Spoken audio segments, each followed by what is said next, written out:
রসুল পাকের ওফাতের সময় রসুল পাক আম্মাজান আয়েশার ঘরে, আম্মাজান আয়েশার কোলে রসুল পাকের ওফাত হয়েছে। আবু বকর দূরে আসলেন। আবু বকর যখন ঘরের দরজায় দাঁড়ালেন, ওই রসুল পাকের চতুর্দিকে অন্য স্ত্রীরা ছিলেন। যখন আবু বকরের আওয়াজ শুনছে, যখন আবু বকর আসছে শুনছে আবু বকর ঘরে ঢুকবে, তখন হযরত আয়েশা সারা সমস্ত আম্মাজানরা রসুল পাকের স্ত্রীরা হযরত আয়েশার রুম থেকে তারা চলে গেছে, তারা পর্দা করে ফেলেছে। তাহলে বোঝা যায় আবু বকরও পর্দা করেছেন, ঠিক কিনা? আমার মা বোনেরা, আল্লাহর নবী হযরত আলীকে বলছেন, তিরমিজি শরীফে 2777 নম্বর হাদিস, ইয়া আলী লা তুতবিন নাজরাতান নাজরা ফাইন্না লাকাল আউলা ওয়া লাইসাত লাকাল আখিরা। ও আলী, নারীদেরকে প্রথমবার যদি দৃষ্টি পড়ে যায় এটাই তোমার শুধু দৃষ্টি, এটা গুনাহ হবে না, কিন্তু দ্বিতীয়বার আবার ওই নারীর দিকে তাকানো যাবে না। আল্লাহ রাসূল নিষেধ করেছেন। রসুল বুখারী শরীফের 1513 নম্বর হাদিস, হযরতে ফজল ইবনে আব্বাস, হযরত আব্বাসের ছেলে ফজল ইবনে আব্বাস, আব্দুল্লাহ ইবনে আব্বাস হাদিসটা বর্ণনা করেছেন। ফজল ইবনে আব্বাসকে নিয়ে রাসূল পাক কোথাও যাচ্ছেন সফরে, তখন একটা নারী আসলো, একটা মেয়ে, ফাজাত ইমরাতুন মিন খাশআমা, হাশআম গোত্রের একটা মেয়ে আসলো, এসে রসুলকে বলছে, রসুল আমি একটা কথা আপনাকে জিজ্ঞেস করতে চাই। তখন ফজল ইবনে আব্বাস ওই মেয়েটার দিকে তাকাইছে। তখন রসুল পাক কি করলেন, ইয়াদুরিবু ওয়াজহাল ফাদলি ইলা শাক্কিল আখার, এদিকে তাকাইছে মেয়ের দিকে। রসুল পাক হযরতে ফজলের চেহারাটা এভাবে টেনে এদিকে ঘুরাইয়ে দিছে। জোরে বলে সুবহানাল্লাহ। ফজল এদিকে তাকায়ও না, এটা নিষেধ। রসুল পাকও তাকায় নাই, শুধু প্রশ্নের জবাব দিয়েছে। সম্মানিত মুআজ্জিজ হাজিরিন, তাহলে আল্লাহ পাক নারীদেরকে পুরুষদেরকে বলেছেন তোমরা পর্দা কর, পুরুষদেরকে বলেছেন। এরপর আল্লাহ পাক 31 নম্বর আয়াতে নূরের নারীদেরকে বলেছেন, ও নারী তোমরাও পর্দা করো। ওয়া কুল্লিল মুমিনাতি ইয়াগুদুদনা মিন আবসারিহিন্না, ও নারীরা তোমরা পর্দা করো, তোমাদের দৃষ্টিকে নত রাখো, বেগানা পুরুষদের দিকে তোমরা তাকাইও না। এটা কখন নাজিল হলো ওই পর্দার আয়াত? কেউ বলেন 4th হিজরিতে, এক বর্ণনা এসেছে তাফসীরে এসেছে 5ম হিজরিতে। আল্লাহ রসুল যখন জয়নব বিনতে জাহাজকে বিয়ে করলেন, জয়নব বিনতে জাহাজ হচ্ছে হযরতে যায়েদ ইবনে হারেসার বিবাহ করা স্ত্রী। উনি যখন তালাক দিয়ে দিছে, রসুল পাক আল্লাহ পাক বলেন, বন্ধু আপনি উনাকে বিয়ে করেন। যে কুসংস্কার আছে না ডাকনেওয়ালা বাপ আসল বাপ, এটা যেন ভেঙ্গে যায়। যায়েদের বউকে হযরত জয়নব বিনতে জাহাজকে রসুল পাক বিয়ে করলেন, এবং বিয়ে করার পরে বিয়ের পরের দিন রসুল পাক সাহাবীদের আনাসকে বলেন, এবার সবাইকে দাওয়াত দাও, অলিমার দাওয়াত। রসুল পাক অলিমার দাওয়াত দিলেন, সবাইকে সুন্দর গোশত, রুটি, ভালো খাবার রসুল পাক দিলেন। দেওয়ার পরে ওরা গল্প করতেছে সাহাবীরা। 300 হাদিসে 300 সাহাবী দাওয়াতে আসছে। আল্লাহ নবী তাদেরকে দাওয়াত দিলেন, রুটি গোশতের দাওয়াত। খাবার তো বেশি না, অল্প খাবার, 300 খাবার, 300 সাহাবী। রসুল পাক যখন শুনছে দাওয়াত দিছে, সবাই একে একে চলে আসছে। আল্লাহ নবী বলেন, ও আনাস অসুবিধা নাই, তুমি 10 জন করে ঘরে ঢুকতে বলো, তাদেরকে দাওয়াত দাও, তাদেরকে খাওয়া শুরু করো। হযরত আনাস বলেন, আমি রসুলের অনুমতি নিয়ে তাদেরকে খাবার দেয়া শুরু করলাম।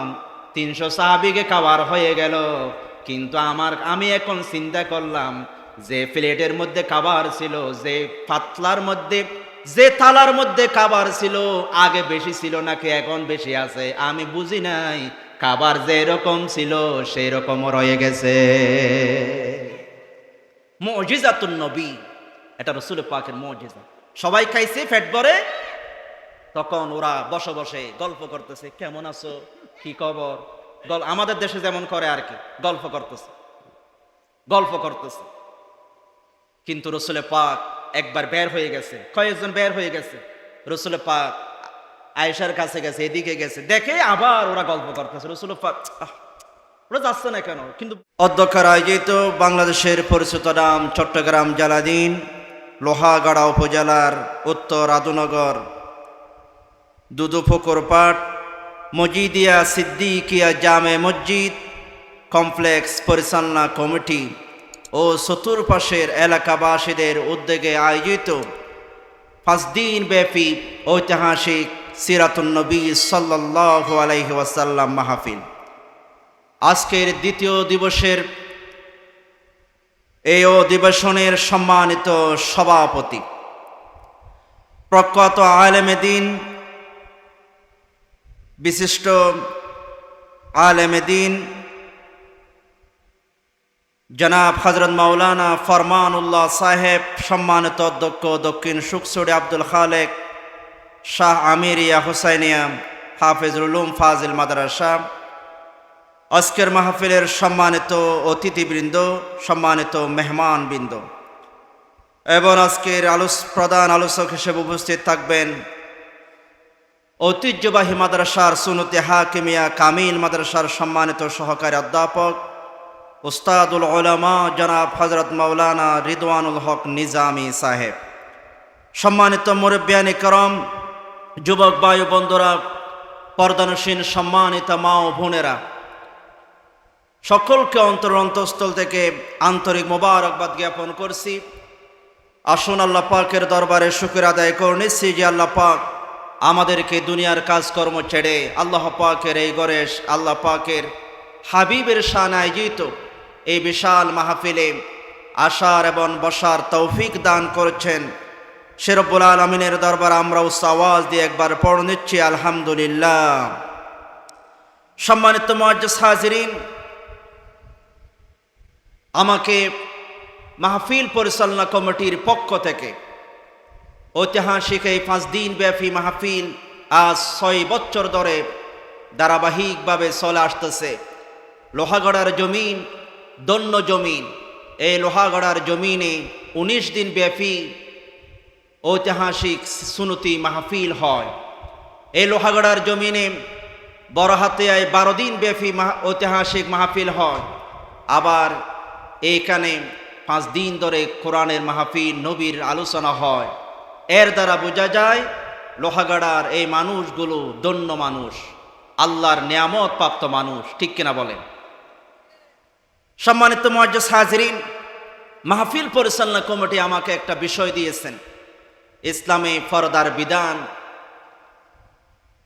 এবং কুফল না মানলে কুফল কি, এবং আলেমদের এবং সমাজপতিদের করণীয় কি, এই বিষয়ে আলোচনা করার জন্য আমাকে বলেছেন। ইনশাআল্লাহ গুরুত্বপূর্ণ একটা বিষয়, ফরজ একটা বিষয়, এই পর্দার উপরে আমরা কিছুক্ষণ কোরআন এবং হাদিস থেকে সরাসরি কথা শুনবো। সকলে বলি ইনশাআল্লাহ। পর্দাকে আরবিতে বলা হয় হিজাব। পর্দা আড়াল, আড়ালে থাকা, পর্দা করা, ডেকে থাকা, এটাকে বলা হয় পর্দা বা হিজাব। পর্দা কাকে বলা হয়? এমন একটি আড়াল যার মাধ্যমে নারী পুরুষ নিজেদের দৃষ্টি, নিজেদের লজ্জা এবং নিজেদের সৌন্দর্য শরীয়ত সম্মতভাবে সংরক্ষণ করাকে পর্দা বলে। এটি একটি ফরজ বিধান। এটি নির্লজ্জতা দমন, সতীত্ব সংরক্ষণের অন্যতম একটি হাতিয়ার। আল্লাহ পাকের পক্ষ থেকে এক অমূল্য এক বিধান, এটার নাম হচ্ছে পর্দা, হিজাব।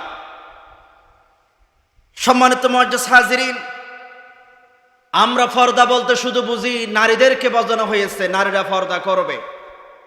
কোরআনে কারিমের যত বিধিবিধান এসেছে বেশিরভাগ বিধিবিধান আল্লাহ পাক পুরুষদেরকে কেন্দ্র করে বলেছেন। আকিমুস সালাহ, হে পুরুষ তোমরা নামাজ কায়েম করো, এটা মুজাক্করে সিগা। ওয়াতুজ যাকাত, তোমরা যাকাত দাও, পুরুষদেরকে বলেছেন। এবং ইসলামের বেশিরভাগ বিধান আল্লাহ পাক পুরুষদেরকে বলেছেন, নারীদেরকে পুরুষদের ভিতরে গোপন রেখেছে।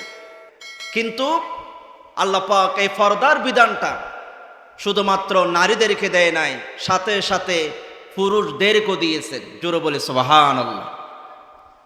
পুরুষদেরকেও আল্লাহ পাক দিয়েছেন। আল্লাহ পাক এই বিধান কোরআন কারিম থেকে আমরা সরাসরি কোরআন থেকে আমরা শুনব, যে সূরা থেকে আমরা প্রথমে পুরুষ এবং নারীর পর্দা নিয়ে আল্লাহ কথা বলেছেন, আমরা বলবো সূরাতুন নূর। এটি ২৪ নম্বর একটি সূরা, ১৮ নম্বর ফারায় এটি রয়েছে। সেখান থেকে আমরা ৩০ নম্বর আয়াত থেকে ৩০ এবং ৩২ পর্দা নিয়ে আমরা কথা শুনব কোরআন থেকে। আল্লাহ রাব্বুল আলামিন বলছেন, কুল লিল মুমিনিনা ইয়াগুদ্দু মিন আবসারিহিম ওয়া ইয়াহফাজু ফুরুজাহুম যালিকা আযকা লাহুম ইন্নাল্লাহা খাবীরুম বিমা ইয়াসনাউন। জোরে বলেন আল্লাহু আকবার। আল্লাহ পাক বলছেন, নবী আপনি লিল মুমিনিন, মুমিনদেরকে বলে দিন। প্রথমে বলছেন মুমিন পুরুষদেরকে, শুনেন, পুরুষদেরকে আল্লাহ পাক প্রথমে বলছেন ইয়াগুদ্দু মিন আবসারিহিম, তারা যেন তাদের দৃষ্টিকে নিম্ন রাখে। পুরুষদেরকে বলছেন তারা যেন তাদের দৃষ্টিকে নিম্নগামী করে রাখে। ওয়া ইয়াহফাজু ফুরুজাহুম, এবং তারা যেন তাদের লজ্জাস্থানকে হেফাজত করে। যালিকা আযকা লাহুম, এটাই তাদের জন্য পবিত্রতা, এটাই তাদের জন্য উত্তম। ইন্নাল্লাহা খবীরুম বিমা ইয়াসনাউন, নিশ্চয় আল্লাহ তাআলা খবীর, সব কিছু জানেন, তোমরা যা কিছু করো। আমাদের ব্যাপারে যিনি জানেন তিনি কে? আমরা, আল্লাহ বলছেন দৃষ্টি নিম্ন রাখো। এখন আমরা রাস্তার মধ্যে একটা নারী দেখলে, যুবতী মহিলা দেখলে, স্কুল থেকে আসার পথে, কলেজ থেকে আসার পথে আমরা তার দিকে তাকাইয়া থাকি, এবং স্কুল কলেজের গেটে ইফটিজিং করা হয়, তাদেরকে উত্তক্ত করা হয়, তাদের দিকে তাকাইয়া থাকে, তাদেরকে ডিস্টার্ব করা হয়। আল্লাহ পাক বলছেন দৃষ্টি নামাও। একথা প্রথমে পুরুষদেরকে বলেছেন, খেয়াল করো, পুরুষদেরকে আল্লাহ তাআলা বলছেন এটাই উত্তম। এবং তোমরা যদি গোপনে চুরি করে করে নারীদেরকে দেখো, উত্তক্ত করো, তাদেরকে ডিস্টার্ব করো, আল্লাহ পাক বলেন আমি সব জানি, তোমাদের ব্যাপারে আমি সব কিছু শাস্তি তোমাদেরকে দিব। এই যে আল্লাহ আমাদেরকে একটা বিধান দিলেন, এটা কার বিধান? আল্লাহ। আমার মুসলমান ভাইয়েরা, এরপর আল্লাহ রাব্বুল আলামিন বলছেন وَقُلْ لِلْمُؤْمِنَاتِ يَغْضُضْنَ مِنْ أَبْصَارِهِنَّ وَيَحْفَظْنَ فُرُوجَهُنَّ। আল্লাহ পাক বলছেন, ও নবী, আবার আপনি মুমিন নারীদেরকে বলে দিন ইয়াগুদুদনা মিন আবসারিহিন্না, তারা যেন তাদের দৃষ্টিকে অবনত রাখে। প্রথমে বলছে পুরুষদেরকে, এরপর আল্লাহ পাক বলেন নারীদেরকে, ও নারী জাতি, তোমরা তোমাদের দৃষ্টিকে নিম্ন রাখো, তোমরা পর্দা করো। ওয়া ইয়াহফাজনা ফুরুজাহুন্না, তোমাদের লজ্জাস্থানকে তোমরা হেফাজত করো। ওয়ালা ইউবদিনা যিনাতাহুন্না, তোমরা তোমাদের সৌন্দর্য প্রকাশ করো না, ইল্লা মা যহারা মিনহা, তবে যা প্রকাশ পেয়ে যায় তা ব্যতীত। ওয়াল ইয়াদরিবনা বিখুমুরিহিন্না আলা জুয়ুবিহিন্না, আল্লাহ পাক বলেন এরপরে তোমরা যখন ঘর থেকে বাহির হবে, কোথাও যাবে, কোনো কাজে যাবে, শরীয়ত সম্মত কোনো কাজে বের হবে, তখন তোমরা তোমাদের জিলবাবকে, তোমাদের পর্দাকে, তোমাদের চাদরকে উপর থেকে তোমরা ঢেকে দাও, পর্দা করো। আল্লাহ পাক বলছেন ওয়ালা ইউবদিনা যিনাতাহুন্না, এবং তোমরা তোমাদের সৌন্দর্য প্রকাশ করো না ইল্লা লিবুয়ুলাতিহিন্না, তোমাদের স্বামী ছাড়া অন্য কারো জন্য। এরপর আল্লাহ পাক অনেক কাউকে বল তাদের জন্য তাদের সামনে যাওয়া যাবে, এবং পরপুরুষের জন্য কখনো তোমরা তোমাদের সৌন্দর্য প্রকাশ করো না। একথা যিনি বলেছেন তিনি কে? এখন আমরা কি করি? সৌন্দর্য, স্বামীর ঘরে থাকলে স্বামীর জন্য ছেঁড়া কাপড় যেটা দুর্গন্ধ হয়ে গেছে, 3 দিন ধোয়া হয় নাই, এরকম কাপড় আমরা স্বামীর জন্য পরি। এবং যখন মার্কেটে যাই, যখন বাহির হই, তখন আমরা সুন্দর কাপড় পরি, দামি কাপড় পরি, এবং আমরা সেন মাজি, লিপস্টিক দিই, সুন্দর পোশাক পরে সুন্দর সেজে আমরা দোকানে যাইয়া দোকানদারকে আমরা বাইয়া বলি, হাই বলি, টা বলি, ঠিক কিনা বলে? অথচ কোরআনে বলছে এই সৌন্দর্য স্বামী ছাড়া অন্য কারোকে দেখানো যাবে না। আও আবাইহিন্না, তোমাদের বাবা ছাড়া কাউকে দেখেও না। আও আবাই বুলাতিহিন্না, শ্বশুর তার সামনে যাওয়া যাবে। আও আবনাইহিন্না, এবং তোমাদের সন্তান। আও আবনাই বুলাতিহিন্না, এবং স্বামীর সন্তান, তাদের কাছে তোমরা যাও। আমার মুসলমান ভাইয়েরা, আল্লাহ রাব্বুল আলামিন এখানে পর্দার কথা বললেন। কার কাছে যাবে, কোথায় যাবে, কার কাছে যেতে পারবে সেটা সুন্দর করে তুলে ধরলেন। আও ইখওয়ানিহিন্না, বাইদের কাছে। আও বানি ইখওয়ানিহিন্না, বাইয়ের ছেলেদের কাছে, বাইফুদদের সামনে যাওয়া যাবে। আও বানি আখাওয়াতিহিন্না, এবং বোনের ছেলে, বোনফুত, তাদের সামনে সুন্দর যাওয়া যাবে। আও নিসাইহিন্না, অথবা নারীদের সামনে যাওয়া যাবে। আও মা মালাকাত আইমানুহুন্না, এবং অধীনস্থ নারী, দাস দাসী, তাদের সামনে যাওয়া যাবে। আবিত্তাবিনা গায়রি উলিল ইরবা মিনার রিজাল, পুরুষদের মধ্যে যাদের কোনো নপুংসক বিবাহ করার সামর্থ্য নাই সেরকম পুরুষ। আবিত্তিফলি, অথবা শিশু। আল্লাযিনা লাম ইয়াজহারু আলা আওরাতিন নিসা, যে শিশুরা এখনো নারীদের সতর সম্পর্কে বুঝে না, সেরকম শিশুদের সামনে। এরপর আল্লাহ রাব্বুল আলামিন বলেন, ওয়ালা ইয়াদরিবনা বিআরজুলিহিন্না, তোমরা তোমাদের পা এমন জোরে হাঁটবে না, পায়ের আওয়াজ যেন পরপুরুষে শুনে, পায়ের আওয়াজ জোরে হাঁটবে না, জুতার আওয়াজ যেন অন্যরা শুনে। লিউলামা মা ইউখফিনা মিন জিনাতিহিন্না, তোমাদের সৌন্দর্য যেন প্রকাশ পায়, বুঝতে পারে, এরকম জোর কদমে, এরকম পায়ের আওয়াজ দিয়ে তোমরা হেঁটো না। ওয়াতুবু ইলাল্লাহি জামিয়া, তোমরা আল্লাহর কাছে, আল্লাহর দিকে তওবা করো। আইয়ুহাল মুমিনুন, হে ইমানদাররা, লাআল্লাকুম তুফলিহুন, তোমরা যদি এই কাজগুলা করো, তওবা করো, আল্লাহর দিকে ফেরত আসো, আল্লাহ তোমাদেরকে সফলতা দান করবেন। জোরে বলে সুবহানাল্লাহ। এই হচ্ছে সূরা নূরের 30 এবং 31 নম্বর আয়াতের অর্থ। সম্মানিত মুআজ্জিজ হাজিরিন, এবার আসুন আমরা কিছু ব্যাখ্যা আমরা শুনি। এখন আল্লাহ পাক বলছেন, ইমানদার পুরুষদেরকে আল্লাহ তাআলা বলছেন তোমরা পর্দা করো। পুরুষদেরকে আল্লাহ তাআলা বলছেন পর্দা করো। এখন আমরা পর্দা কেমন করে, একটা হচ্ছে আল্লাহর অর্ডার, এরপর আমরা নবীর জীবনীতে যাই, আমরা দেখি আজকে ফিরের অভাব নাই। অনেক বন্ড ফির আছে, বন্ড ফিরেরা মেয়েদেরকে মাথায় হাত দেয়, মেয়েদের মাথায় হাত দিয়া বায়াত নেয়, মেয়েরও বন্ড ফিরের পায়ে চুমা দেয়, বন্ড ফিরকে জড়াইয়া ধরে। একটা আমার মাঝে মধ্যে লাইভে দেখি, মঈনুদ্দিন হিয়াজুড়ি একটা বান্ডারি আছে, মেয়েদেরকে এভাবে জড়াইয়া ধরে। আরো বলে, যদি আপনি হুজুর হইয়া যদি কিছু বলেন, তখন আপনারা বলবেন হুজুর আপনার কিছু জানেন না, মেয়েদেরকে ধরা যায়, জড়িয়ে ধরা যায়। আমি তো খারাপ নিয়তে করতেছি না, আমি তাকে বায়াত করাচ্ছি, আমি তাকে সবক দিচ্ছি, আমি তাকে সান্ত্বনা দিচ্ছি। এভাবে জড়িয়ে ধরে, এরকম জড়িয়ে ধরার, বায়াত করার জন্য হাত ধরার, মেয়েদের গায়ে স্পর্শ করার কোনো সুযোগ আছে নাকি? নেই, কোনো সুযোগ নেই। প্রমাণ কি? আমাদের মডেল হচ্ছে তিনি যিনি আর কেউ নন, আমাদের নবী, আপনার নবী মুহাম্মদুর রাসূলুল্লাহ সাল্লাল্লাহু আলাইহি ওয়াসাল্লাম।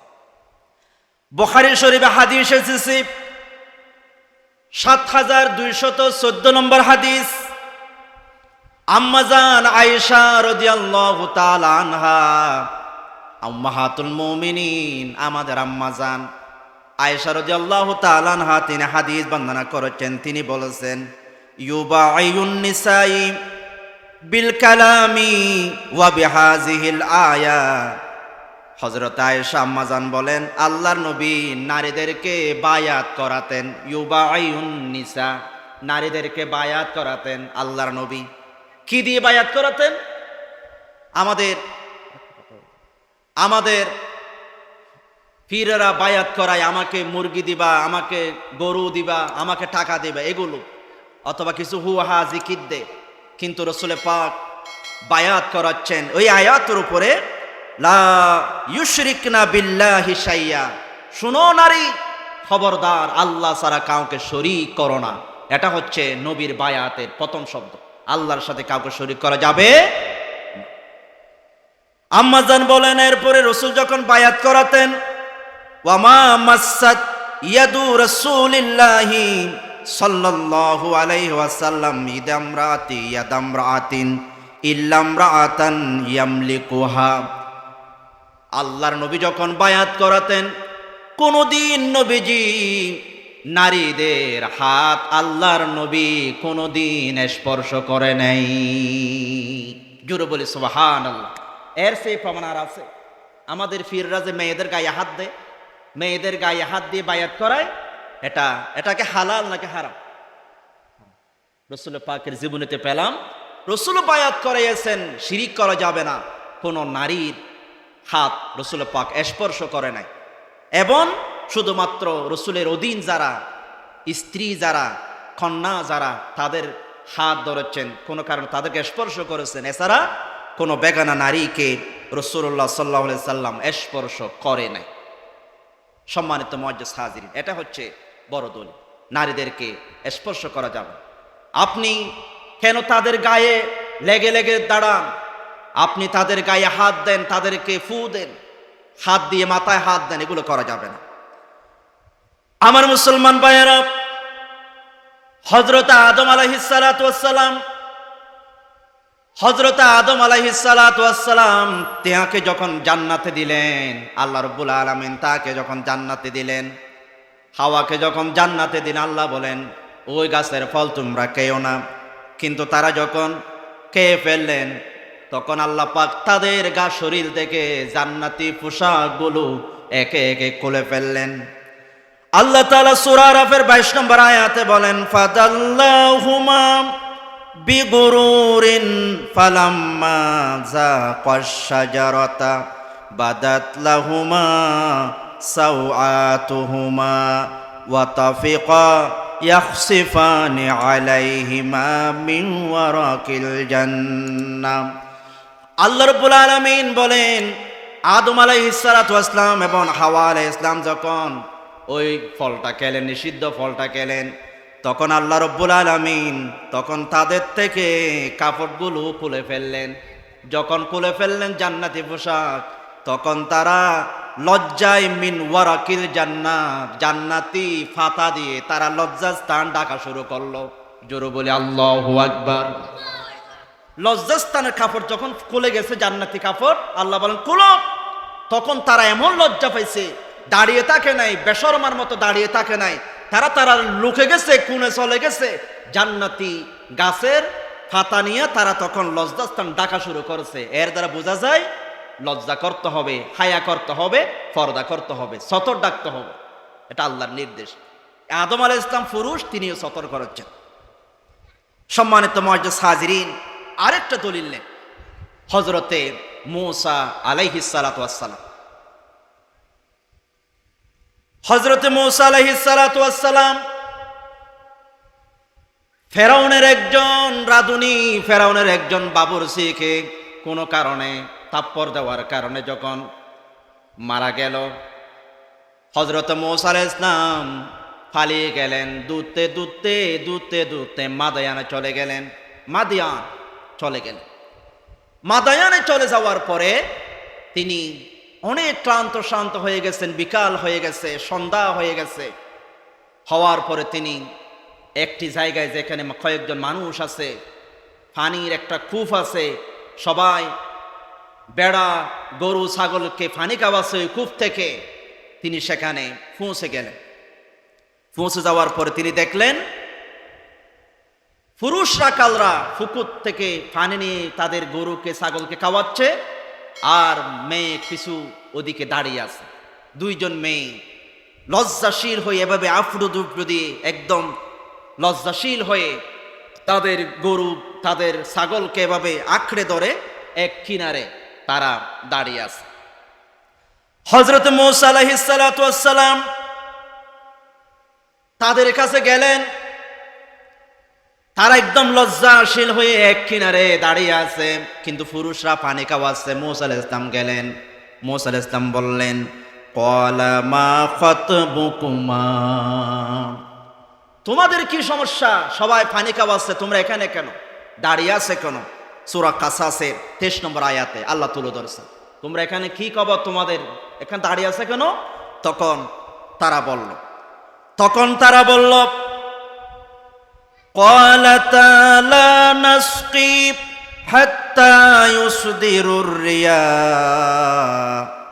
ওয়া আবুনা শাইখুন কাবীর। তখন ওই নারীরা, দুজন নারী, তাদের বাপের নাম শুআয়ব, আল্লাহর নবী, মাদায়ানের নবী, তিনি বললেন, আমরা হলাম, আমার বাবা দুর্বল, আমার বাবা বৃদ্ধা হয়ে গেছে, এখানে পানি খাওয়াতে আসতে পারে না। কিন্তু এরা পুরুষ, এরা তো পানি খাওয়াচ্ছে, ধাক্কা দিচ্ছে। আমরা তো মহিলা, আমরা ওদের সাথে ধাক্কা দিতে পারি না, লাগতে পারে না, পর্দা করতে হয়। ওরা চলে গেলে আমরা পানি খাওয়াবো, এই জন্য আমরা এখানে দাঁড়িয়ে আছি। ওরা চলে গেলে আমরা আমাদের ছাগলকে পানি খাওয়াবো। মূসা আলাইহিস সালাম বলেন, দাও ছাগলগুলো আমাকে দাও। মূসা আলাইহিস সালাম যাইয়া ধাক্কা দিয়ে মূসা আলাইহিস সালাম পানি নিয়ে চলে আসলেন। ছাগলগুলোকে মূসা আলাইহিস সালাতু ওয়াস সালাম পানি খাওয়ালেন। ফাসাকা লাহুমা, তাদেরকে পানি খাওয়ালেন।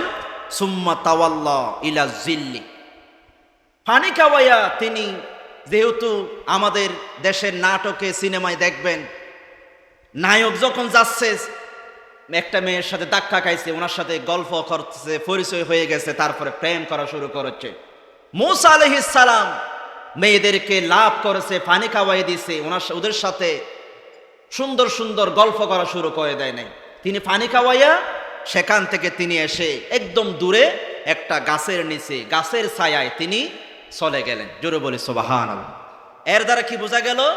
মূসা আলাইহিস সালামও পর্দা করেছেন, তিনি ওখানে গল্প করেন, তিনি এখানে দূরে গাছের নিচে চলে আসছেন, লজ্জা করেছেন। এবং মেয়েরও কিরকম, তারও একদম বয়ে একদম পর্দা করার জন্য একদম কিনারে চলে গেছে, ওরা চলে গেলে আসবে।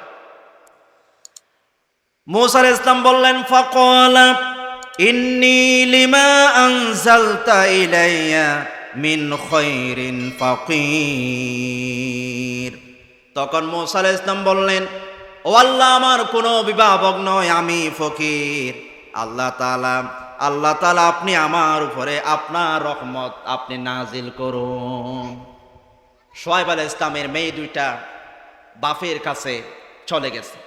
বাপকে যাইয়া বলছে, এইরকম একটা পুরুষ আমাদেরকে সহযোগিতা করেছে। উনি যখন পানির জন্য গেছে, সবাই তো নিচের দিকে তাকাইয়া লসি দিয়ে পানি নিচ্ছে, আর মূসা আলাইহিস সালাম যখন পানির দিকে তাকাইছে, পানিগুলো নিচ থেকে উপরে উঠে গেছে। জোরে বলি সুবহানাল্লাহ। উনি কিছু হবে। শুআয়ব আলাইহিস সালাম বলেন, ওনাকে তাহলে নিয়ে আসুন। সম্মানিত মুআজ্জাজ হাজিরিন, এতটুকু যাওয়া আমার মূল উদ্দেশ্য নয়।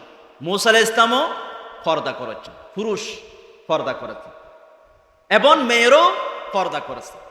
এখন আমার দেশে কিছু নারী আছে, নারীবাদী, বলেন নারীর স্বাধীনতা চাই, নারীরা যা মন চায় তা করবে, পুরুষরা কেন বলবে? এবং তারা ছেঁড়া শাড়ি গায়ে কড়ি এবং ছেঁড়া শাড়ি পরে তারা রাস্তায় বেরিয়ে যায় নারী স্বাধীনতার জন্য। অথচ ইসলামের এই নারীগুলো তারা পর্দা করেছে এবং আল্লাহ পাক বলে, পর্দা করলে নিরাপত্তা পাবে। ওরা নিরাপত্তার জন্য আন্দোলন করে পর্দা ছাড়। তাহলে পৃথিবীতে দুই রকম নারী দেখা যায়। মনোযোগ, দুই রকম নারী দেখা যায় পৃথিবীতে। একরকম নারী হলো হযরত শুআয়ব আলাইহিস ইসলামের মেয়েদের মতো নারী, যারা পুরুষ দেখলে পর্দা করে আড়াল হয়ে যায়, পর্দা করে দূরে চলে যায়। আরেক প্রকার নারী হলো ইউসুফ আলাইহিস সালাতু ওয়াস সালামের যে মেয়েটা জুলাইহা ইউসুফ আলাইহিস ইসলামকে ডিস্টার্ব করেছে, এই জুলাইহা মতো কিছু নারী আছে, কাপড়ের ঠিক নাই, পর্দার ঠিক নাই, এবং কাপড় চোপড় ঠিক নাই, রাস্তায় নেমে আন্দোলন করে। ছেলেরা বয়ে, পুরুষরা এই নারীদেরকে রাস্তা ছেড়ে দেয়, ঠিক কিনা বলে? এমন হাঁটা হাঁটে বয়ে। আগেকার মেয়েরা পুরুষ দেখলে রাস্তা ছেড়ে দিত, এখন আমার দেশের নারীরা, পুরুষরা এই নারীদের বয়ে রাস্তা ছেড়ে এক পাশে চলে যায়। এরকম আছে কি না? এটাও কোরআনে আছে, দেখেন কি রকম দৃষ্টান্ত। আমার মুসলমান ভাইয়েরা, ভালো নারীর দৃষ্টান্ত আল্লাহ পাক শুআয়ব আলাইহিস ইসলামের নারীদের মধ্যে আমরা দেখেছি, তারা পর্দা করেছেন। পরের দিন শুআয়ব আলাইহিস ইসলামের মেয়েটা আসছেন, ফাজাতুহু ইহদাহুমা তামশি আলা ইস্তিহয়াইন ক্বালাত ইন্না আবি ইয়াদউকা। শুআয়ব আলাইহিস ইসলামের মেয়েটা এসে একদম ইস্তিহয়া, লজ্জাশীল হয়ে পর্দা করে সুন্দরভাবে এক কিনারে যাইয়া বলতেছে, ওগো যুবক, আমার বাবা শুআয়ব আলাইহিস সালাম আপনাকে আমার ঘরে যেতে বলেছে। এখানে ইস্তেহায়ায় আসছে, মানে লজ্জা করে গেছে।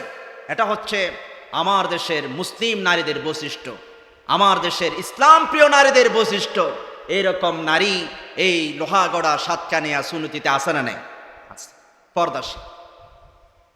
আরেকটা নারী হলো হযরতে ইউসুফ আলাইহিস সালাতু ওয়াস সালামের সময়ে সূরা ইউসুফে এসেছে 23 নম্বর আয়াত। জুলাইহা তিনি ইউসুফ আলাইহিস ইসলামকে ফুসলাচ্ছে, ইউসুফ আলাইহিস ইসলামকে ডিস্টার্ব করতেছে, উত্তক্ত করতেছে। শুধুমাত্র ইফটিজিং পুরুষরা করে না, মেয়েরাও করে, যেমন জুলাইহা করেছে। ইউসুফ, আমি তোমার সৌন্দর্যে পাগল, তোমার জন্য আমি পাগল, তুমি আসো, আমার কাছে আসো। আল্লাহ রাব্বুল আলামিন কোরআনে কারীমের ভিতরে বলছেন, ইউসুফ আলাইহিস ইসলামকে এই মহিলাটা জুলাইহা ফুসলাইয়া একটা রুমের ভিতরে ঢুকিয়ে ফেলছে, দরজা বন্ধ করে ফেলছে। আবার আরেকটা রুমের ভিতরে নিয়ে গেছে, দরজা বন্ধ করে ফেলছে। 7টা রুমের ভিতরে একটার পর একটা রুমের ভিতরে ইউসুফ আলাইহিস ইসলামকে, যুবক সুন্দরী রাধার ইউসুফ আলাইহিস ইসলামকে বন্দী করে ফেললেন, দরজাগুলো বন্ধ। وراودته التي هو في بيتها عن نفسه وغلقت الأبواب। দরজাগুলো, এই নারীটা নিজে প্রলুব্ধ হয়ে দরজাগুলো বন্ধ করে ফেললো, ওনাকে দরজার ভিতরে নিয়ে গেল। দরজার ভিতরে নিয়ে কাপড়গুলো খুলে ফেলছে। কাপড় এমনি ছিল সিঁড়ামিরা, কাপড় ঠিক নাই, এমনি লজ্জা নাই। কাপড় যা ছিল সেটাও খুলে ফেলেছে জুলাইহা। খোলার পরে যে চতুর্পাশে মূর্তি ছবি আছে, চতুর্পাশে যে এগুলো ছবি আছে, এগুলো ডেকে ফেলতেছে। ইউসুফ আলাইহিস সালাম বলতেছেন, ও জুলাইহা, এই মূর্তিগুলা, এই ছবিগুলা তুমি ডেকে ফেলো কেন? জুলাইহা বলে, ও ইউসুফ, এই মূর্তিগুলো দেখলে আমার লজ্জা লাগবে, এই জন্য আমি ডেকে ফেলছি। এখানে আমি লজ্জা নাই, এখানে আমি কাপড় খুলে ফেলবো। ইউসুফ আলাইহিস সালাতু ওয়াস সালামকে তিনি বললেন, কাপড় খুলে, লজ্জা ছাড়া বেহায়ার মতো কাপড় খুলে ইউসুফ আলাইহিস ইসলামকে কি বলেছেন দেখেন। ওয়াকালাত হাইতালাক, এটা হচ্ছে আমার মূল পয়েন্ট। এই মহিলাটা বলল হাইতালাক, মানে এদিকে আসো, আসো, হাই, এদিকে আসো, আমি তোমার পাগল। জুলাইহা ইউসুফ আলাইহিস ইসলামকে বলছে, এদিকে আসো, কাছে আসো, কাছে, আরো কাছে আসো।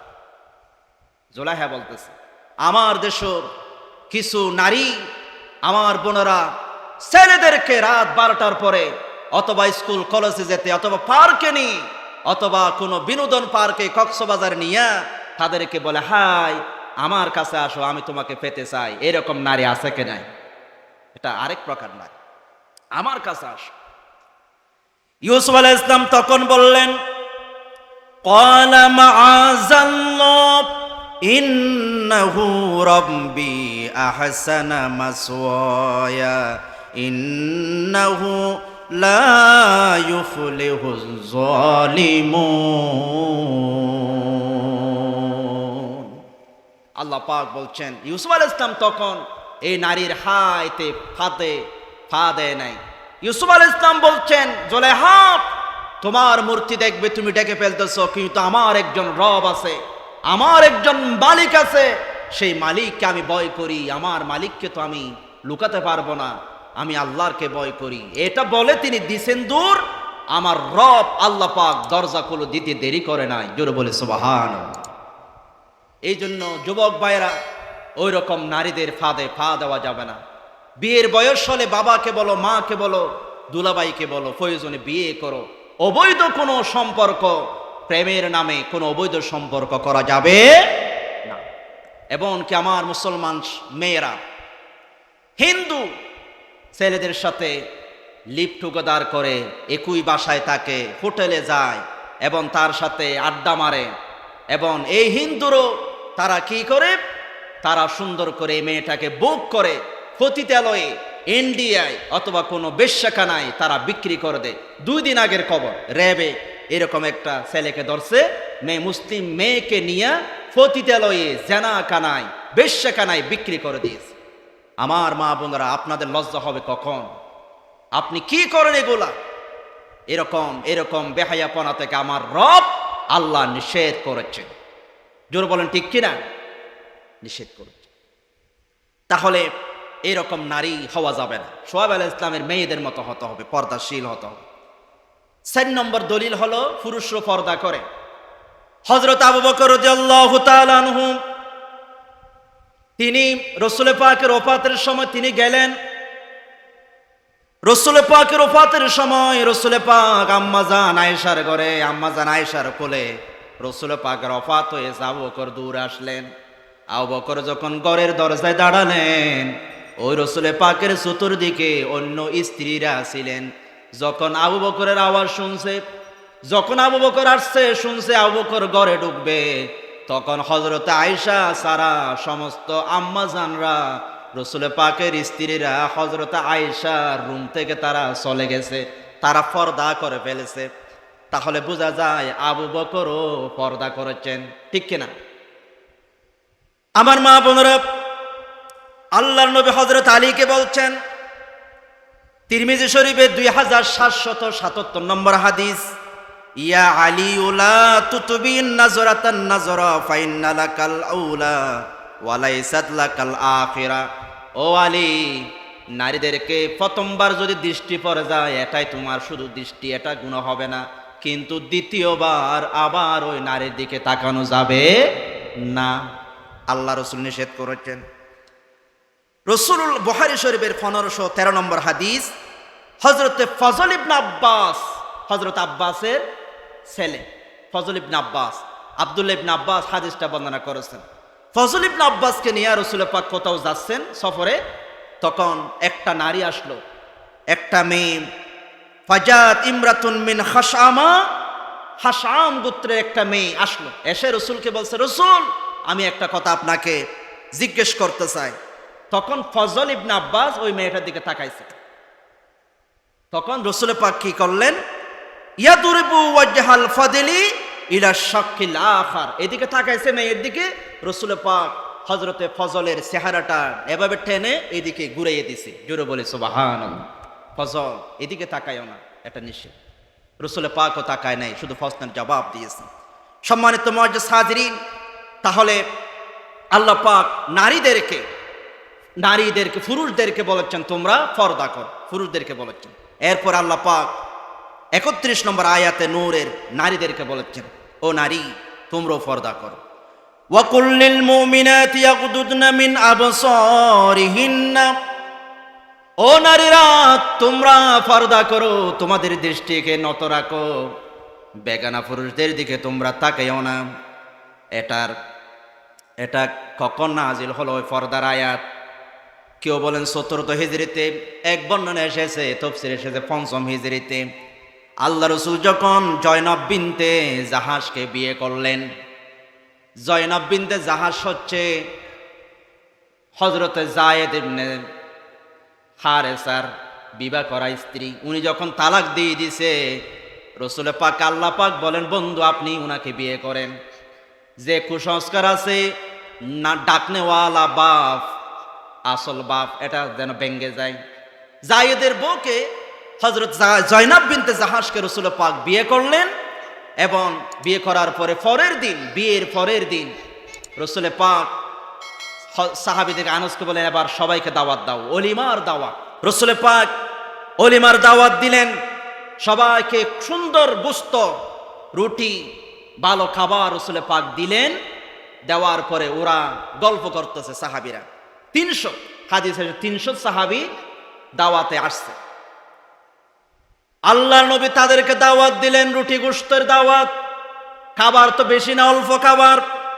300 খাবার, 300 সাহাবী। রসুল পাক যখন শুনছে দাওয়াত দিছে, সবাই একে একে চলে আসছে। আল্লাহ নবী বলেন, ও আনাস, অসুবিধা নাই, তুমি 10 জন করে ঘরে ঢুকতে বলো, তাদেরকে দাওয়াত দাও, তাদেরকে খাওয়া শুরু করো।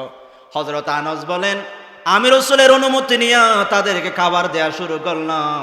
300 সাহাবীকে খাবার হয়ে গেল, কিন্তু আমি এখন চিন্তা করলাম, যে প্লেটের মধ্যে খাবার ছিল, যে পাতলার মধ্যে, যে থালার মধ্যে খাবার ছিল, আগে বেশি ছিল নাকি এখন বেশি আছে আমি বুঝি নাই। খাবার যে রকম ছিল সেই রকম রয়ে গেছে। মুজিজাতুন নবী, এটা রসুল পাকের মুজিজা। সবাই খাইছে পেট ভরে, তখন ওরা বসে বসে গল্প করতেছে, কেমন আছো, কি খবর, আমাদের দেশে যেমন করে আর কি, গল্প করতেছে। কিন্তু রসুল পাক একবার বের হয়ে গেছে, কয়েকজন বের হয়ে গেছে। রসুল পাক আয়েশার কাছে গেছে, এদিকে গেছে, দেখে আবার ওরা গল্প করতেছে। রসুল পাক ওরা যাচ্ছে না কেন, কিন্তু লজ্জায় রসুল পাক শরমে বলতে পারতেছে, ওরা একদম আরামসে গল্প করতেছে। রসুল পাক আবার গেলেন, আবার আসলেন, গল্প করতেছে। এক বন্ধনে আসছে 3 জন। হাদিস শরীফ এসেছে, বুখারী শরীফের 4790 নম্বর হাদিস। হযরত উমর রাদিয়াল্লাহু তাআলা আনহু তিনি বর্ণনা করেছেন, তিনি বলেন, ও রাসূল, এভাবে যদি সাহাবারা গল্প করে আপনার স্ত্রীদের কষ্ট হবে, ওরা তো লড়াচড়া করতে পারবে না। গড় হয়তো বা 10 হাত 5 হাত এরকম ছোট গড়ে যদি 4-5 জন 10 জন মেহমান বসে থাকে, ঘরের ভিতরে যে মহিলারা আছে ওদের লড়াচড়া, ওদের বের হওয়া কষ্ট হয়ে যাবে। রাসূল, আপনি ওদেরকে ফরদার কথা বলেন না কেন? এরা যে এরকম হলো তো কষ্ট হবে। ইয়া রাসূলুল্লাহ, ইয়াদখুলু আলাইকাল বাররু ওয়াল ফাজিরু ফালাউ ইমরাআতা উম্মাহাতিল মুমিনিন বিল হিজাব ফাআনজালাল্লাহু আয়াতুল হিজাব। হযরত ওমর রাসূলকে বললেন, রাসূল আপনি দেখেন না, নারীদেরকে আপনার স্ত্রীদেরকে বলেন না তারা যেন পর্দা করে, এভাবে তো চলতে পারে না, আপনি একটু বলুন। হযরত ওমর রাদিয়াল্লাহু তাআলা আনহু বলছেন, আপনি বলুন তারা যেন পর্দা করে। হযরত ওমর বলেন, আমি বলতে না বলতে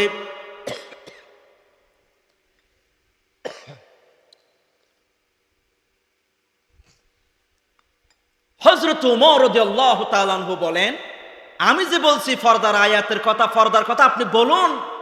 আমি বলতে না বলতে আল্লাহ পাক রাসূলের উপরে পর্দার আয়াত নাজিল করে দিয়েছে। জোরে বলি আল্লাহু আকবার। পর্দার আয়াত নাজিল হয়ে গেছে।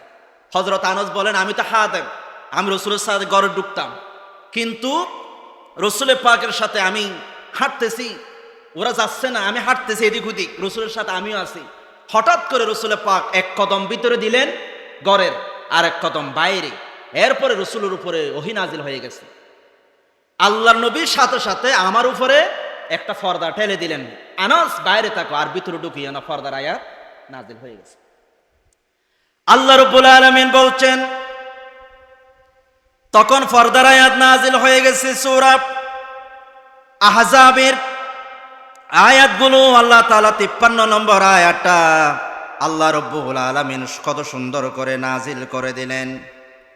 আল্লাহ তাআলা বলেন, ইয়া আইয়ুহাল্লাযীনা আমানু লা তাদখুলু বুয়ুতান নাবী ইল্লা আইয়ুযানা লাকুম ইলা তুআমিন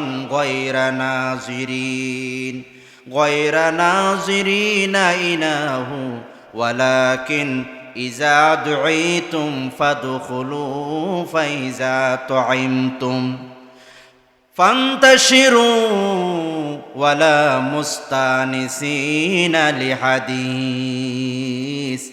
আল্লাহ পাক কত চমৎকার করে পর্দার আয়াতটা নাজিল করে দিলেন। আল্লাহ তাআলা বলেন, ইয়া আইয়ুহাল্লাযীনা আমানু, হে ইমানদাররা, লা তাদখুলু বুয়ুতান নবী, তোমরা নবীর ঘরে তোমরা প্রবেশ করো না, ইল্লা আইয়ুযানা লাকুম, তোমাদের অনুমতি ছাড়া। মন চাইলে যাই আড্ডা মারবা, গল্প করবা, এটা হবে না। অনুমতি ছাড়া তোমরা রাসূল পাকের ঘরে তোমরা প্রবেশ করবে না। লাকু ইলা তুআমিন গায়রা নাযিরিনা ইনাহু, খাদ্য তৈরি করা ছাড়া, খাদ্য রেডি করা ছাড়া তোমাদেরকে যদি দাওয়াত দেওয়া হয়, যাইয়া আগে থেকে গল্প করো না। খাদ্য রেডি হলে, খাবার রেডি হলে, প্লেট রেডি করা হলে তখন তোমরা অনুমতি নিয়ে তোমরা ঢুকবা। এখান থেকে কি বোঝা গেল? খাবার রেডি হলে আগে, তারপরে যাইয়া যাবেন। আগে থেকে যাইয়া 2-3 ঘন্টা আগে ওদেরকে ডিস্টার্ব করিয়েন না। এরপর আল্লাহ পাক বলেন, ওয়ালাকিন ইযা দুঈতুম ফাদখুলু, আল্লাহ পাক বলেন যখন তোমাদেরকে ডাকা হবে তখন তোমরা ঢুকো। ফাইযা তুঈমতুম, এরপরে তোমরা খাবার খাও। ফান্তাশিরু, তারপরে তোমরা চলে যাও। খেয়াল করেন, খাবার খাইয়া টেবিলে বসে বসে গল্প করিয়েন না। আল্লাহ বলেন খাবার খাবার পরে তোমরা ফান্তাশিরু, চলে যাও, আস্তে আস্তে তোমরা বেরিয়ে যাও, এখানে গল্প করো না। এরপর আল্লাহ বলেন, ওয়ালা মুস্তানিসিনা লিহাদিস, এবং তোমরা গল্প করো না। লিহাদিস, হাদিস মানে এখানে গল্প, আড্ডা মারা, গল্প দেওয়া, এগুলো করিয়েন না। এটা এখন মনে করেন রসুলের সাহাবী নাই, রসুল নাই, এই কোরআনের বিধানটা এখন ফালতু পালন করতে হবে কাদের? আমাদের। জোরে বলেন না, আমাদের। এগুলো খেয়াল করবেন, প্রত্যেকটা আয়াতে শব্দে শিক্ষা রয়েছে। তোমরা গল্প করো না। ইন্না যালিকুম কানা ইউযিন নাবিয়্যা ফায়াস্তাহি মিনকুম ওয়াল্লাহু লা ইয়াস্তাহি মিনাল হক। আল্লাহ পাক বলেন তোমরা যদি বসে বসে গল্প করো তাহলে আল্লাহর নবী হয়তো লজ্জায় তোমরা রাগ করবা, তোমরা কি মনে করবা, এই জন্য কিছু বলতে পারে না। কিন্তু আল্লাহ রাব্বুল আলামিন সত্য কথা বলতে আল্লাহ লজ্জা পায় না। আল্লাহু আকবার। আল্লাহ বলেন আমার রাসূল হয়তো লজ্জা লাগতেছে, তোমরা কিছু মনে করবা, তোমাদেরকে বলতে পারতেছে না, বের হও, বলতে পারতেছে না, কিন্তু আমি আল্লাহ ভয় পাই না তোমাদেরকে, আমি আল্লাহ সত্য বলবো, বের হও। রাসূল অনুমতি ছাড়া এখানে বসে থাকবা না। এখন যখন পর্দার আয়াত নাজিল হয়ে গেছে, এখন মাঝে মধ্যে আম্মাজানদের কাছে সাহাবীদেরকে যেতে হয়। যেমন হাদিসে বিভিন্ন সময় আছে, কোনো মেহমান আসলে কোনো সাহাবীকে পাঠাতেন, যাও তো আমার স্ত্রীদের কাছে কোনো খাবার আছে কিনা, তো কোনো সাহাবীকে যেতে হয়। এখন গেলে কি করবে, কিছু লাগবে, অথবা রাসূল ওফাতের পর হাদিস জানতে হবে, তখন তারা কিভাবে যাবে, এটা আল্লাহ তাআলা বলছেন। ওয়াইজা সাআলতুমুহুন্না মাতাআন ফাসালুহুন্না মিন ওয়ারাইল হিজাব। আল্লাহ পাক বলেন যখন আম্মাজান স্ত্রীদের কাছে, আমার স্ত্রীদের কাছে, রাসূলের স্ত্রীদের কাছে, আমাদের আম্মাজানদের কাছে কোনো কিছু চাইবে, কোনো কিছু দরকার হবে, তখন তোমরা মিন ওয়ারাই হিজাব, পর্দার আড়াল থেকে তোমরা রাসূলের স্ত্রীদের কাছে কিছু চাইবে। দূরে ঘরের ভিতর ঢুকে যাইও না, পর্দার আড়াল থেকে বলে আম্মা জান আমি অমুক সাহাবী এসেছি, রাসূল পাঠিয়েছেন, এই কাজ, এটা দেন, এটা দেন। তোমরা পর্দার ভিতর থেকে তোমরা রাসূলের কাছে কিছু চাইবা। এখানে কি উদ্দেশ্য, কি রাসূলের স্ত্রীরও পর্দার ভিতরে থাকতেন, পুরুষরাও পর্দা করবে, তারাও পর্দার বাহির থেকে তারা চাইবে। সম্মানিত মুআজ্জাজ হাজিরিন, তারও পর্দার ভিতর থেকে চাইবে। এটা হচ্ছে মোটামুটি পর্দার আয়াত এটি। এরপরে আল্লাহ পাক রাসূল পাকের স্ত্রীদেরকে বললেন তোমরা যদি বের হতে হয়, যদি কোথাও যেতে হয়, তখন তোমরা কি করবা? 59 নম্বর আয়াত সূরা আহজাবে, ইয়া আইয়ুহান নাবিয়্যু কুল্লি আজওয়াজিকা ওয়া বানাতিকা ওয়া নিসাইল মুমিনিন ইউদনিনা আলাইহিন্না মিন জালাবিবিহিন্না। আল্লাহ রাব্বুল আলামিন বলেন, ও নবী, আপনি আপনার স্ত্রীদেরকে বলে দিন, আপনার কন্যাদেরকে আপনি বলে দিন, অথবা নিসাইল মুমিনিন, মুমিনদের নারীদেরকে আপনি বলে দিন। কি বলতাম? আল্লাহ তাআলা বলছেন তাদেরকে বলে দিন, ইউদনিনা আলাইহিন্না মিন জালাবিবিহিন্না। তারা যখন কোনো প্রয়োজনে, শরীয়তের প্রয়োজনে, কোথাও ডাক্তারের কাছে, নামাজে, কোনো কারণে তারা যদি বের হতে হয়, তাহলে তারা যেন উপর থেকে তাদের চাদরটা তারা যেন ঢেকে দেয়, পর্দা করে, হিজাব করে, শুধু চোখগুলো দেখা যাবে এরকম পর্দা যেন তারা করে। জোরে বলি সুবহানাল্লাহ। তারা যেন পর্দা করে, এটা রাসূল পাকের স্ত্রীদেরকে বললেন এবং আমাদের মুসলিম নারীদেরকেও আল্লাহ তাআলা বললেন। সম্মানিত মুআজ্জাজ হাজিরিন, তোমরা কি করবা না? তোমরা সাধারণ নারীদের মতো, বেপরদা নারীদের মতো, জাহিলি যুগের নারীদের মতো তোমরা বের হইও না। ওয়াকরনা ফি বুয়ুতিকুন্না ওয়ালা তাবাররাজনা তাবাররুজাল জাহিলিয়াতিল উলা। আল্লাহ পাক বলেন, ও রাসূলের স্ত্রীরা, তোমরা জাহিলি যুগের নারীদের মতো বেপরদা হয়ে, তারা কি করত? এরকম সিরা, হাত দেখা যেত, বুক দেখা যেত, এরকম সিরা কাপড় পরে বের হতো। ও রাসূলের স্ত্রীরা, তোমরা এরকম বেপরদা হয়ে তোমরা বের হইও না। এই ছেলেগুলোকে দূরে দাও, পর্দা করো না, তোমরা পর্দা ছাড়া বাহির হইও না। সম্মানিত মুআজ্জাজ হাজিরিন, আরেকটা ওলিমার কথা। 7ম হিজরি সুফিয়া ইবনে খুয়াই, খাইবরের যুদ্ধে এক ইহুদি গোত্র যখন জয় হলো, হযরত দাহিয়া কলবি একটা দাসী পেলেন। রাসূলকে বলে, আমাকে একটা দাসী দেন। রাসূল পাক খুয়াই, যিনি ওই গোত্রের সরদার, ওনার মেয়ে সুফিয়া, তাকে দিলেন, এই দেহাইয়া কলবে এটা নাও। তো সাহাবীরা এসে বলছে, রাসূল, দেহাইয়া কলবে কালো, নিম্ন, কিন্তু উনি তো একটা সর্দারের মেয়ে, আপনি এক কাজ করেন, দেহাইয়া কলবেকে না দিয়ে এটা আপনি বিয়ে করে ফেলেন, আপনার আন্ডার রেখে দেন। হযরত সুফিয়া রাদিয়াল্লাহু তাআলা আনহা, রাসূল পাক তাকে আজাদ করে দিলেন এবং দেহাইয়া কলবে থেকে নিয়ে আজাদ করে দিলেন এবং নিজে বিয়ে করলেন। এবং খাইবর থেকে আসার পথে, যুদ্ধের পথে একটি জায়গায় 3 দিন অবস্থান করলেন। বিবাহের পরের দিন রাসূল পাক সবাইকে দাওয়াত দিলেন, অলিমা। এটাও কি অলিমা?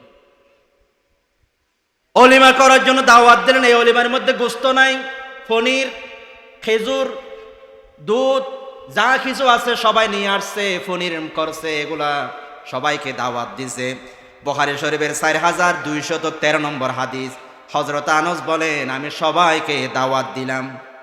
যখন দাওয়াত দিলাম, সবাই আসতেছে, আসার পথে মুসলমানরা একজনের কানে কানে, এদেরকে থামাতে পারা যাবে না, মুসলমানরা আসার পথে সাহাবীরা নিজেরা বলতেছে, ফাকাল আল মুসলিমুন ইহদা উম্মাহাতিল মুমিনিনা আও মা মালাকাত ইয়ামিনুহু। তখন তারা বলতেছে, শোনো শোনো ভাই, শোনো, রাসূল যে বিয়ে করছে, এটা কি রাসূলের বিয়ে করা স্ত্রী নাকি রাসূলের দাসী? উনাকি রাসূলকে উনাকে দাসী হিসেবে রাখছেন নাকি উনাকে বিয়ে করে নিছেন, এটা কেমনে বুঝবো? তখন ওরা নিজেরা বলতেছে, ক্বালু ইন হাজাবাহা ফাহিয়া ইহদাল উম্মাহাতিল মুমিনিন ওয়া ইল্লাম ইয়াহজুবাহা ফাহিয়া মিম্মা মালাকাত ইয়ামিনুহু। তখন সাহাবীরা বলতেছেন, যদি আমরা দেখি রাসূল পাকের এই স্ত্রী পর্দা করতেছে, সুফিয়া, উনি যদি পর্দা করে, তাহলে আমরা বুঝবো রাসূল পাক ওনাকে বিয়ে করে নিয়েছেন, উনি উম্মাহাতুল মুমিনিন। আর যদি উনি পর্দা না করে, তাহলে বুঝবো উনি এখনো দাসী।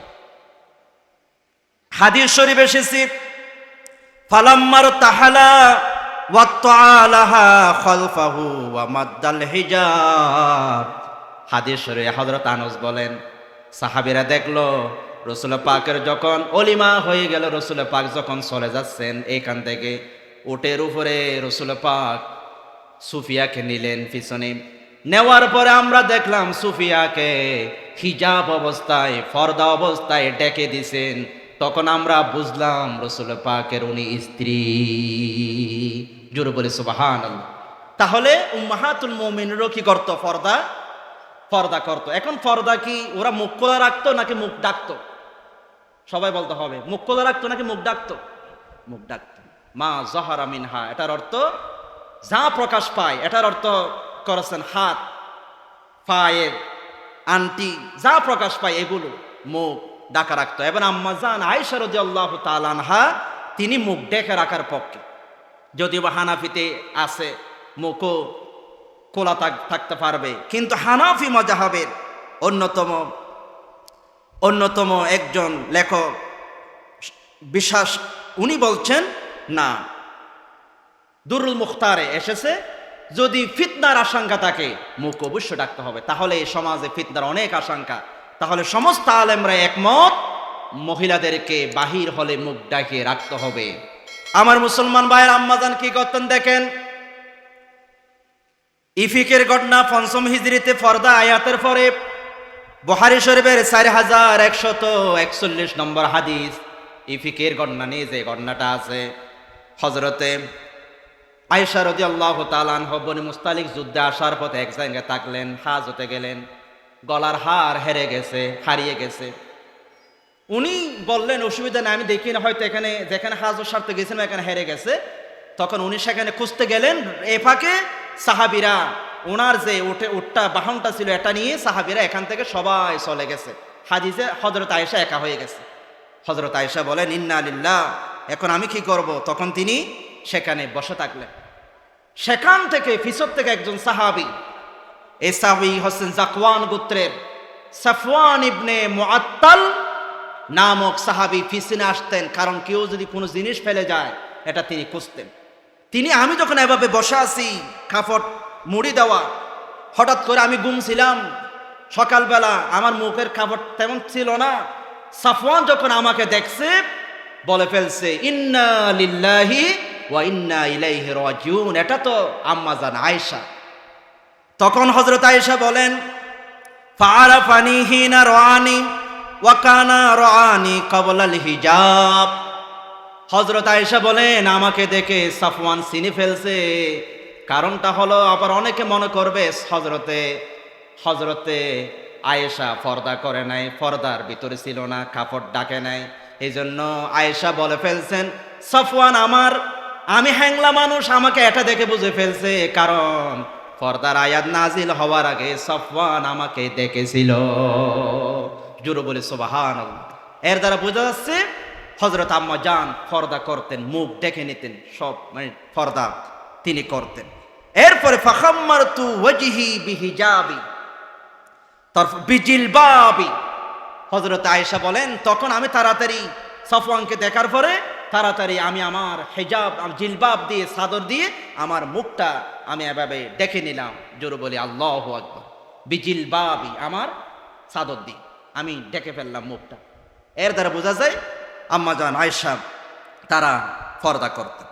সম্মানিত মুআজ্জাজ হাজিরিন, এটা হচ্ছে আল্লাহ তাআলার নির্দেশ বিধান, এটা ঈমান, এটা লজ্জাশীলতা, এটা পরিবারের অশ্লীলতা থেকে বাঁচার মাধ্যম, এটা নারীদের মর্যাদা, নারীর মর্যাদা পর্দার মধ্যে।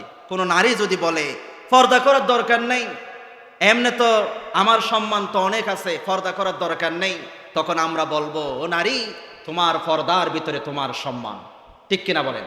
আজকে পর্দা না থাকার কারণে মা বোনরা বেইজ্জত হয়, ইফতিজিনের শিকার হয়, এবং কি আমাদের বোনদেরকে বাপ বিয়ে দিতে পারে না, টেনশনে বাপ স্ট্রোক করে মেয়েকে বিয়ে দিতে পারে না। এরকম আছে কি নেই? কিসের কারণে বিয়ে দিতে পারে না? যৌতুকের কারণে। এত টাকা নেই, কারণ এই মেয়েটাকে বিয়ে দিয়ে যাচ্ছে না কেন? কারণ এই মেয়েটা চেহারা কোলে উলঙ্গ, মানুষ ছেলেদের সাথে আড্ডা মারে, কলেজে গেলে ছেলেদের সাথে আড্ডা মারে। এটা যখন মুরব্বীরা দেখে, ওই মেয়েটার বিয়ের কথা বললে মুরব্বীরা বলে না, এই মেয়ে আনা যাবে না, এই মেয়েটা খারাপ, এই মেয়েটা ছেলেদের নিয়ে আমি মাঝে মধ্যে দেখি আড্ডা মারে, বান্দরবন বিশ্ববিদ্যালয় নীলাচলে ছেলেদের সাথে আড্ডা মারে, এই জন্য এটাকে বিয়ে করা যাবে। এখন বাপও বিয়ে দিতে পারে না, কি করবে? যৌতুক লাগবে। এখন বাপ একদিন যাইয়া একজন ঘটককে ধরছে, বিয়ের ঘটক। ও ঘটক ভাই কথা শোনো, কি আমার একটা মেয়ে আছে, তো অসুবিধা কি ভাই বিয়ে দাও না? আর এটা তো কেউ করতে চায় না। কি কেন? যৌতুক চাই। অসুবিধা নেই, যৌতুক দিব। তখন বাবা বলে অসুবিধা নাই, আমি আমার মেয়েকে যদি কেউ বিয়ে করে একটা হোন্ডা দিব, একটা ফ্রিজ দিব, অসুবিধা নেই। মনে করেন আপনাদের লোহাগড়া একজন মুরব্বী প্রতিদিন গড়ের কলা, দেশি কলা বাজারে যাইয়া বিক্রি করে। কলা মুরব্বী আমিরাবাদ কলা নিয়ে গেলে সবাই কারাকারি করে নিয়ে ফেলে, মুরব্বীর কলা ভালো, দেশি কলা। মুরব্বী বলতেছে ঘরে এসে দাদিকে বলতেছে, ও আমার বউ, প্রতিদিন আমার কলা সবাই নিয়ে এনে, এক কাজ করো, মানুষদের কলাগুলো চুলতে বেশি কষ্ট হয়, তুমি এক কাজ করো, আজকে কলাগুলো চুলে দাও, যেন আমার ক্রেতারা ভালো করে খেতে পারে। মুরব্বী কলাগুলো, দাদি কলাগুলো চুলে দিছে, এবার বালতির মধ্যে নিচে বাজার নিয়ে গেছে আমিরাবাদ, নিয়ে বসে আছে, কেউ কিনতেছে না। বিকাল হয়ে গেছে, মাসি মো বো করতেছে। এখন মুরব্বী হয়তো বা হাজিরে চুলে আনছে তোদের সুবিধার জন্য, তোরা খাবি না? না আমরা খাবো না, এগুলো আমরা খাই না, সোলা জিনিস। তো কি করতাম? মুরব্বী বলে বিকাল হয়ে গেছে, এগুলো গরম নিলে দাদির গালি খেতে হবে, এগুলো ফেলে দিই। ফেলতে গেছে, দোকানদার বলে ফেলবি না, এখানে ময়লা হয়ে যাবে, আর একখানে গেছে ফেলতে দেন। এখন মুরব্বী কি করবে? ওই ব্রিজের উপরে 4টা ছেলে বসা আছে, ওদের এখানে যে গান ধরতেছে, মুরব্বী গান গাচ্ছে, ও ভাই কে আসো আমার কলার খরিদ্দার, কলার পিছনে আছে 1 টাকা পুরস্কার, আমার থেকে 4টা কলা কেউ নিলে আমি 1 টাকা পুরস্কার দিব, কে নিবে আমার কলা নাও। এখন ছেলেরা বলছে কলা তা খাওয়া যাইতো না, গন্ধ হয়ে গেছে, অসুবিধা নেই, এই 4টা করে কলা নাও, মুরব্বী থেকে 1টা করে টাকা নিয়ে আমরা সিগারেট টানবো, অসুবিধা কি? এখন ওরা মূলত টাকা নিছে, কলা নেই না, ওরা কলা নিয়ে টাকাগুলো নিয়ে সিগারেট খাচ্ছে, কলাগুলো ফেলে দিছে নদীতে। তো অনুরূপ ভাবে ওই মুরব্বী মেয়ে বিয়ে দিতে পারে না, উনিও ঘটকের কাছে যায় গান ধরছে, ও ভাই কে আসো আমার মেয়ের খরিদ্দার, মেয়ের পিছনে আছে একটি হুন্ডা পুরস্কার, ঠিক কিনা? ও ভাই কে আসো আমার মেয়ের খরিদ্দার, মেয়ের পিছনে আছে একটি ফ্রিজ পুরস্কার। এখন যুবক একটা শুনছে, যুবকটা বলে বিয়ে করার চিন্তা ছিল না, বিয়ে করব না মনে করেছিলাম, এখন তো আমার একটা হোন্ডা লাগে, আমি তাহলে ওনাকে বিয়ে করি, আমি একটা হোন্ডা পাবো।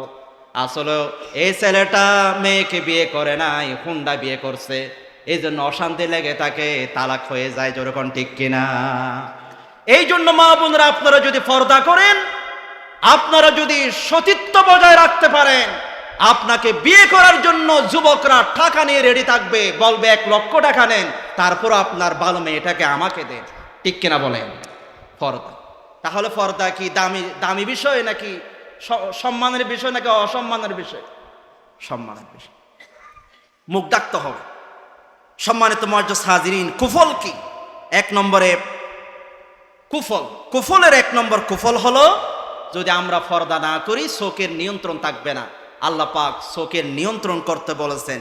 চোখের নিয়ন্ত্রণ যদি না থাকে, ফিতনা ফাসাদ বেড়ে যাবে সমাজে। যদি আমার চোখের দৃষ্টি পর্দা না করার কারণে কোনো মেয়েটা স্কুল থেকে আসার পথে কোনো মেয়েকে ভালো লাগছে, মেয়েটাকে প্রেমের প্রস্তাব দিছে, মেয়েটা অস্বীকার করছে, না তোমার সাথে আমি প্রেম করব না, তখন দেখা গেছে এই ছেলেটা ওই মেয়েটা স্কুলের পথে ইফটিজিং করে, এমনকি এসিড মেরে মেয়েটার চেহারাকে নষ্ট করে দিয়েছে, ঠিক কিনা বলে?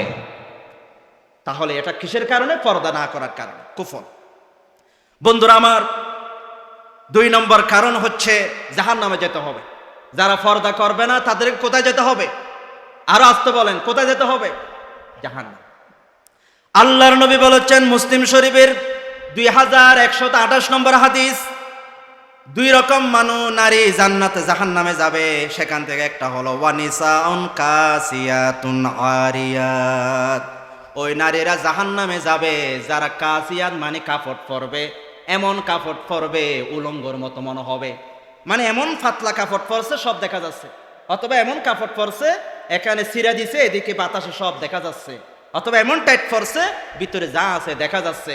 আল্লাহ রসুল বলেন, যে নারীরা পোশাক পরে উলঙ্গ মতো থাকবে এই নারীদেরকে জাহান্নামে যেতে হবে। সম্মানিত মুআজ্জাজ হাজিরিন, 3 নম্বরে আল্লাহকে না মানা। এই ফরদার বিধান, এটা কি আমার, এটা কি হুজুরের নাকি আল্লাহ? জোরে বলতে হবে কার? আল্লাহ। তাহলে আমি যে পর্দা করি না, আমার মা বোনরা আপনারা যে পর্দা করেন না, এই অর্ডারটা আল্লাহর বিধান আপনি মানতেছেন না, তাহলে আল্লাহ আপনাকে শাস্তি দিবে। 4 নম্বরে অশ্লীলতা বেড়ে যাবে যদি পর্দা না করেন। জেনা বেড়ে যাবে, দর্শন বেড়ে যাবে, দর্শনের কারণে জেনা বেড়ে যাবে, দর্শন বেড়ে যাবে যদি পর্দা না করেন। 5 নম্বরে জেনা বেড়ে যাবে। আল্লাহ পাক বলছেন, লা তাকরাবুজ জিনা, জেনার কাছেও যেও না। জেনার কাছে যাওয়ার অর্থ হলো মুখ খোলা রেখে কোনো পুরুষের সাথে হাত ধরে পার্কে যাওয়া, কোনো পুরুষের সাথে হাত ধরে নীলা চলে যাওয়া। এই পুরুষটা তোমার চেহারার সৌন্দর্য দেখে বলবে, আসো না একটু বান্দরবন একটা হোটেল পরিচয় আছে, এই হোটেলে যাই, 1 রাত থাকি অথবা 1 রাত কাটাই। এটা করে এই মেয়েটাকে জেনা করবে, এই মেয়েটাকে দর্শন করবে, এই মেয়েটার জীবনকে নষ্ট করে দিবে শুধুমাত্র পর্দা না থাকার কারণে। ঠিক কিনা বলে বন্ধুরা আমার? 6 নম্বরে পারিবারিক অশান্তি। কোনো নারী, কোনো মহিলা, বিবাহিত মহিলা যদি বেপরদা থাকে, উনি অনেক পুরুষদের সাথে আড্ডা মারে, মোবাইলে কথা বলে, তাহলে পরিবারে অশান্তি লেগে যাবে, তালাক পর্যন্ত হয়ে যেতে পারে এবং চারিত্রে কলঙ্ক লেগে যেতে পারে। সর্বোপরি আখিরাতে আপনাকে জবাব দিতে হবে। যদি পর্দা না করেন, জবাব দিতে হবে কার কাছে? আল্লাহর কাছে। আল্লাহ রাব্বুল আলামিন বলেন, ইন্নাস সামআ ওয়াল বাসারা ওয়াল ফুআদা কুল্লু উলাইকা কানা আনহু মাসউলা। আল্লাহ পাক বলেন, তোমাদের থেকে তোমার শ্রবণ শক্তি, তোমার দৃষ্টি শক্তি, তোমার অন্তরে যা কিছু তুমি কল্পনা করো, সব কিছু আল্লাহর দরবারে জবাব দিতে হবে। সব আল্লাহর দরবারে জবাব দিতে হবে। এরপরে আমার বিষয় হচ্ছে আলেমদের করণীয় কি?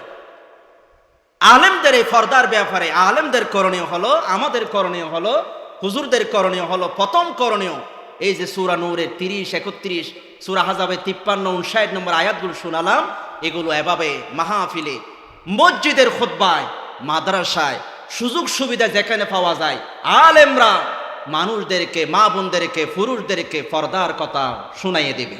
ঠিক কিনা বলেন?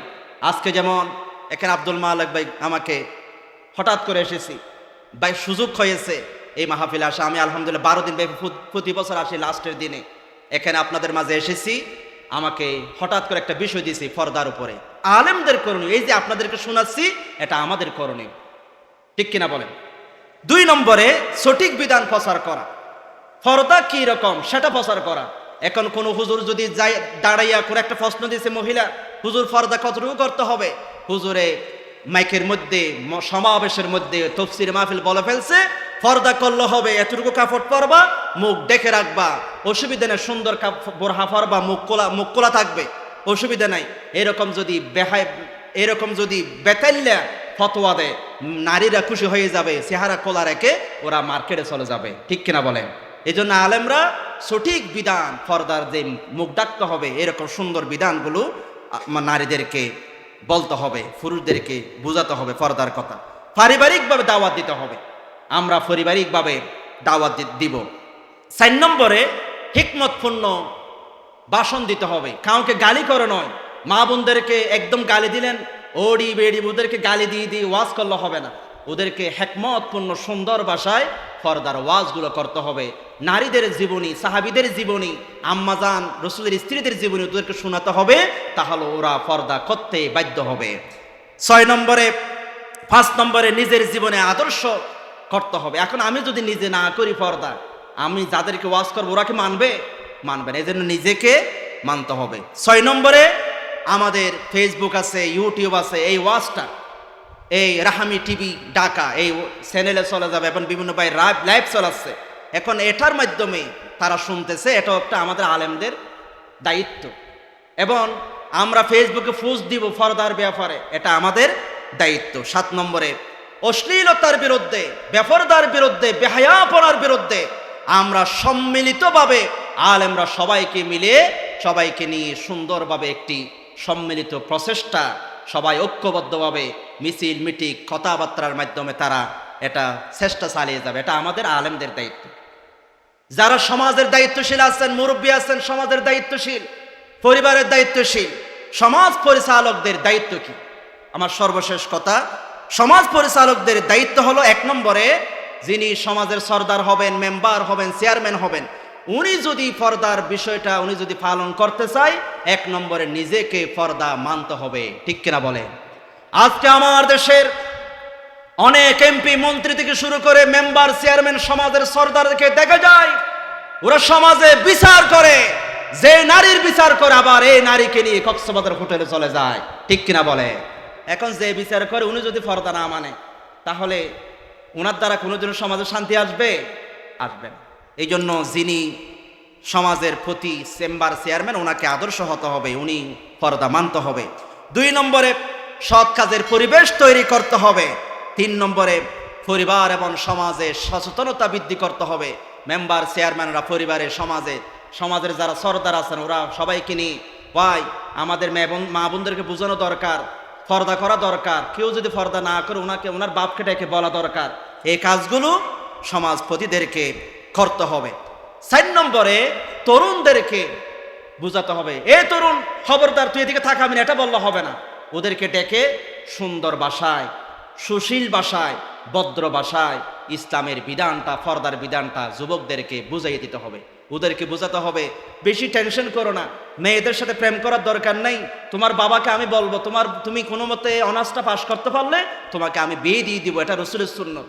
রাসূল পাক একদিন ছেলেদেরকে, যুবকদেরকে দেখলেন, বললেন, ইয়া মাশারাশ শাবাব মান ইসতাতাতুমুল মিনকুমুল বাআতা ফালইয়াতাজাওয়াজ।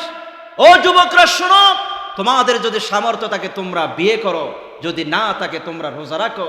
তাহলে আপনারা যারা সমাজের সর্দার আছেন, যুবকদেরকে বকা দিয়ে, গালি দিয়ে নয়, বরং ওদেরকে ডেকে আদর করে বলা উচিত, তুমি একটু সুন্দর করে লেখাপড়া করো, তোমার বাবাকে নিয়ে আমি বসবো, তাড়াতাড়ি তোমাকে একটা আমি বিয়ে করাই দিব। এটা যদি ওনাকে বুঝাতে পারেন, তাহলে উনি বলবো, অসুবিধা নেই, আমি কোনো মতো লেখাপড়া ভালো করে করি, আমি এখন যে মেয়েটার সাথে প্রেম করতাম এর সে আরো ভালো মেয়ে আমি পাবো যদি আমি লেখাপড়া করি। এটা বুঝাতে হবে তরুণদেরকে। 5 নম্বরে নারীদের মর্যাদা এবং নিরাপত্তা, সামাজিক নিরাপত্তা নিশ্চিত করতে হবে।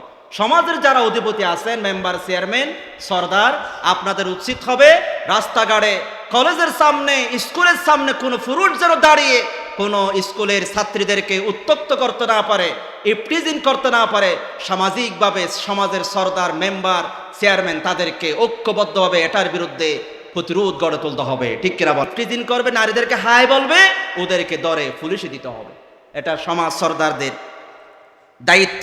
ইফটিজিং করলে এবং তাদেরকে শাস্তির ব্যবস্থা করতে হবে। কোনো ছেলে মেয়ে, তারা যদি কোনো ছেলে যদি কোনো মেয়েকে ডিস্টার্ব করে, তাদেরকে শাস্তির আওতায় আনতে হবে।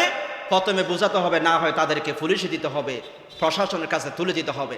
সম্মানিত লোহাগড়াবাসী, আপনাদের সামনে আজকে আমি 6তম 5 দিন ব্যাপী ঐতিহাসিক এই সিরাতুন নবী সাল্লাল্লাহু আলাইহি ওয়াসাল্লাম মাহফিলের 2য় দিবসের এই অধিবেশনে পর্দার বিধান নিয়ে এবং আমাদের